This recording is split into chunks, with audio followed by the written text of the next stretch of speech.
नमस्कार, स्वागत है आपका अपने एग्जाम वर्ट में।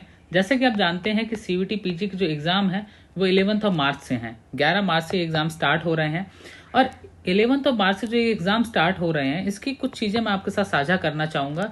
खासकर कुछ स्टूडेंट्स के डाउट आ रहे थे टेलीग्राम चैनल में, व्हाट्सएप पे भी। उनका ये कहना था कि एग्ज़ाम सेंटर पर हम कब पहुँचे। एक देखिए, जिसका टाइम जो है, जो आपका टाइम है, उससे कोशिश करिए कम से कम 20 मिनट पहले एंट्री ले लीजिए, ताकि आपको अपने रूम तक पहुंचने में दिक्कत ना हो। वैसे तो आधा घंटा पहले उसमें लिखा हुआ है कि आधा घंटा पहले तक आप एंटर हो जाएं, बट 20 मिनट तक भी एंट्री दे देते हैं, कई सेंटर्स पे नहीं भी देते हैं। तो जो टाइम इंस्ट्रक्शंस में अगर 30 मिनट दिया है पहले, तो 30 मिनट पहले वहां पहुंच जाइए। ये बहुत इंपॉर्टेंट है। और सबसे इंपॉर्टेंट आता है डॉक्यूमेंट्स क्या लेके जाने हैं। तो देखिए, सबसे इंपॉर्टेंट डॉक्यूमेंट जो आपका होता है किसी भी एग्जाम में, वो होता है आपका एडमिट कार्ड। अगर आप एडमिट कार्ड लेके नहीं जा रहे हैं तो आपकी एंट्री नहीं होगी, ऑन एनी कॉस्ट आप एंटर नहीं कर पाएंगे। तो आप अपना जो प्रवेश पत्र है ये ले जाना ना भूलें। प्रवेश पत्र बहुत महत्वपूर्ण है। दूसरा इंपॉर्टेंट यहाँ पे जो आता है साथियों हमारे पास, वो आता है आईडी कार्ड। अब कई स्टूडेंट बोल रहे हैं कि क्या हम कॉलेज का आईडी कार्ड ले जाएं? जी नहीं। गवर्नमेंट ऑफ इंडिया के द्वारा जो सर्टिफाइड है, खासकर अगर हम बात करते हैं आपसे आधार कार्ड की, ठीक है, आधार कार्ड हो गया आपका, इसके अलावा आपका पासपोर्ट हो गया, ठीक है, पासपोर्ट है आपके पास, इवन आप बैंक पासबुक तक यूज कर सकते हैं अगर आपके पास इसमें से कोई आईडी कार्ड नहीं है। और अगर आईडी कार्ड नहीं है तो आपकी बैंक पासबुक भी नहीं होगी, ये भी कंफर्म है ना। तो उसके अलावा आप यहाँ पे पैन कार्ड, लेकिन अगर आपके पास आधार कार्ड होगा तो ज़्यादा ठीक रहता है, क्योंकि आपका जो जब आप वहाँ पे जाते हैं तो आपके जो फिंगरप्रिंट्स वगैरह लिए जाते हैं तो उसमें काफ़ी यूजफुल रहता है, ठीक है। वैसे आईडी कार्ड सिर्फ दिखाने के लिए होता है। बहुत सारे स्टूडेंट्स का ये भी कहना है कि आधार कार्ड से कुछ डेटा लेते हैं। जी, कोई डेटा नहीं लेते हैं आपसे, लेकिन कोशिश करिए जो आपने एप्लीकेशन फॉर्म में, जो आपका एप्लीकेशन फॉर्म भरा था, उसमें आपसे एक आईडी के लास्ट नंबर पूछे गए होंगे कि आप कौन सी आईडी चुन रहे हैं, आधार चुन रहे हैं, पैन कार्ड चुन रहे हैं, क्या चुन रहे हैं। तो अगर आपको याद नहीं है तो फॉर्म देख लीजिए, और तब भी नहीं समझ आ रहा तो आप एक काम करिए, पैन कार्ड और आधार कार्ड दोनों ले जाइएगा, कोई दिक्कत नहीं है। वैसे आधार कार्ड भी ले जाओगे तो भी चल जाएगा, ठीक है, और पैन कार्ड भी होगा तो भी आपको रोका नहीं जाएगा। ऐसा कोई सोच रहा है कि हमें एंट्री नहीं दी जाएगी तो ये गलत बता रहे हैं लोग। ऐसा कुछ नहीं है, कोई नहीं रोकेगा आपको अगर आपके पास आधार कार्ड नहीं है तो। आधार कार्ड एक एंट्री के तौर पे, हम कह सकते हैं आईडी के तौर पे मान्य जरूर, लेकिन उसके बेस पे आपको निकाला नहीं जा सकता है। और ये शायद आपने सुप्रीम कोर्ट की गाइडलाइन भी पढ़ी होगी। उसके बाद हम बात करते हैं यहाँ पे फोटोग्राफ की, ठीक है।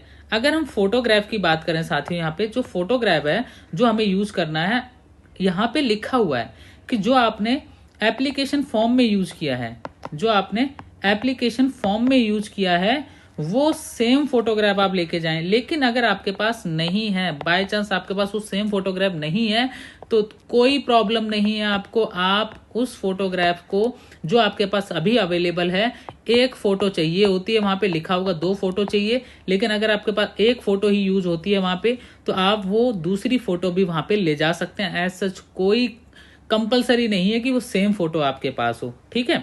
तो अगर आपके पास फोटोग्राफ दूसरा है तो भी टेंशन लेने की जरूरत नहीं है। अब फोटोग्राफ भी ले लिया हमने, आईडी कार्ड भी ले लिया, एडमिट कार्ड भी ले लिया। एडमिट कार्ड में कई स्टूडेंट है बोल रहे हैं कि सर हम कलर लेके जाएं, ब्लैक एंड व्हाइट लेके जाएं। देखो भैया, कोई सा भी ले जाओ, कोई दिक्कत नहीं है, ठीक है। आप कलर्ड लेके जाते हैं, ब्लैक एंड व्हाइट लेके जाते, तो कोई क्वेश्चन नहीं करेगा आपसे, बेझिझक आप ब्लैक एंड व्हाइट लेके जाइए, सस्ता भी पड़ेगा, ठीक है।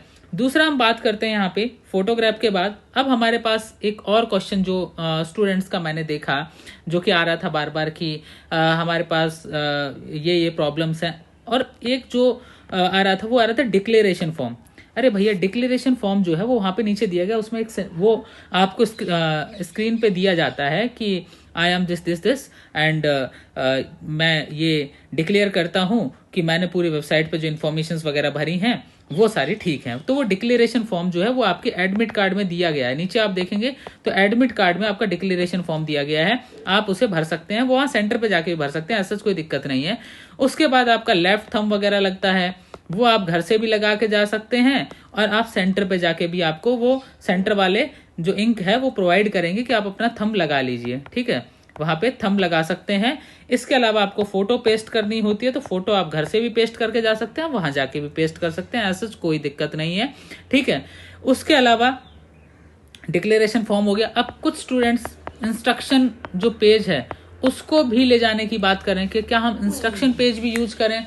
इंस्ट्रक्शन पेज जो है वो आपको उसका जो फोटो कॉपी है वो निकलवाने की जरूरत नहीं है। उसमें यही लिखा है कि आईडी कार्ड लेके आए, आपके पास सेम फोटोग्राफ होना चाहिए, आपके पास ये होना चाहिए, वो वही सेम नियम कायदे लिखे हुए हैं जो आपको बहुत अच्छे से पता है। आप लोगों को ज़्यादा इस बारे में सोचने की आवश्यकता नहीं है। सो आशा करता हूँ आपके सारे डाउट्स क्लियर हो गए होंगे। एंड ऑल द बेस्ट सभी साथियों को जिनका कल एग्ज़ाम है, अच्छे से एग्ज़ाम दीजिएगा। और पेपर का रिव्यू भी करने की कोशिश करूंगा मैं मेरे टीम के साथियों के साथ बात करके। तो जिन का जो भी पेपर हो, कोशिश करिएगा कि अपना जो डिटेल है वो हमसे साझा करें ताकि हमें पता चल सके कि आपका एग्जाम कैसा रहा। कल MBA का एग्जाम भी है, तो MBA में आपके पास TISS Tata institute of social sciences the part of CUET, so you can apply for TISS also.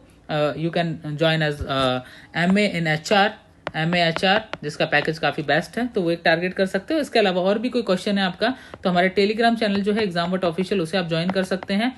And YouTube channel पे पहली बार आए हैं तो आने वाले दिनों में जो कट ऑफ एनालिसिस होंगे उनके एनालिसिस के लिए आप हमारे साथ जुड़ सकते हैं।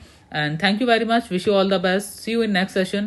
तब तक के लिए टेक केयर। एंड कल का एग्जाम ध्यान से दीजिएगा, कोई मिस्टेक मत करिएगा कि कहीं आप। और हाँ, एक चीज़ और आपको बताना चाहूँगा, वहाँ पे वॉच अलाउ नहीं होता है, ठीक है, वॉच अलाउ नहीं होता। आप घड़ी पहन के नहीं जा सकते हैं एग्जाम सेंटर पे। तो अगर आप घड़ी वगैरह, चेन वगैरह गले में पहन के जा रहे हैं, कोई भी ज्वेलरी पहन के जा रहे हैं, तो कोशिश करिए ज्वेलरी को घर छोड़ के जाएं। एक दिन नहीं पहनेंगे तो खास फर्क नहीं पड़ेगा। कई चीज़ें ऐसी होती हैं जो आपके रिलीजियस एस्पेक्ट से रिलेटेड होती हैं, उसमें सिख जो है, सिख कम्युनिटी है, उनको छूट होती है, बाकी मोस्टली उतरवा देते हैं। तो अगर आपका एज सच कोई रिलीजियस प्रोस्पेक्टिव से बहुत ज़्यादा कनेक्टेड नहीं है तो उसे भी, जो भी आपका लॉकेट हो, ताबीज हो, जो भी हो, उसे घर छोड़ के जाइएगा ताकि आपको कोई भी प्रकार की दिक्कत वहाँ पे ना आए। और बैग वगैरह सब जमा हो जाते हैं एग्जाम सेंटर पे, बाहर दुकानें वगैरह भी होती हैं, 20-30 रुपए लेते हैं, वो जमा कर लेते हैं। तो बताइए आपका एग्जाम किस चीज़ का है कल और एग्जाम सेंटर कहाँ है, तो कमेंट करके जरूर बताइएगा।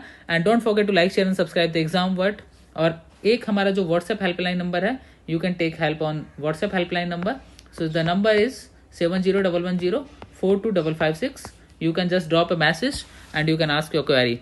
So all the best again and just calm रहो, कूल रहो, आराम से ओवरथिंक मत करना।